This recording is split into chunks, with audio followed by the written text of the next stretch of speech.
மதுரை மாவட்டம் மேலூர் அருகே உள்ள செம்மினிப்பட்டி கிராமத்தில் ஆண்டி பாலகர் கோவிலுக்கு சொந்தமான கண்மாயில் பாரம்பரிய மீன்பிடி திருவிழா விமரிசையாக நடைபெற்றது. இதில் சுற்றுவட்டார கிராமங்களைச் சேர்ந்த ஏராளமான பொதுமக்கள் கலந்து கொண்டு ஒரு சேர கண்மாயில் இறங்கி கச்சா, ஊத்தா, கூடை உள்ளிட்ட மீன்பிடி உபகரணங்கள் மூலம் கட்லா, ரோகு, ஐரை உள்ளிட்ட நாட்டு வகை மீன்களை பிடித்து மகிழ்ச்சியுடன் வீடு திரும்பினர்.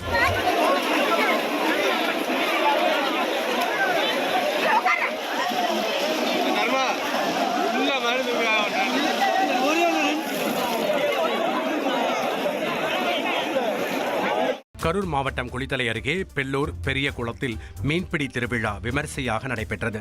பெரிய ஏரி அருகே உள்ள காவல் தெய்வத்திற்கு பூஜை செய்த பின்னர் ஊர் முக்கியஸ்தர்கள் வெள்ளை துண்டை வீசி மீன்பிடி திருவிழாவினை துவக்கி வைத்தனர்.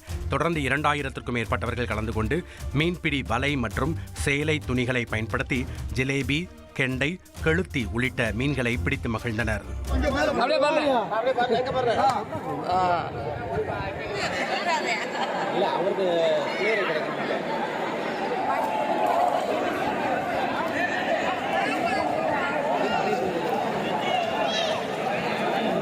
மீனா பிடிச்சி போட்டா பரவாயில்ல, எல்லாம் பிடிச்சலாம்.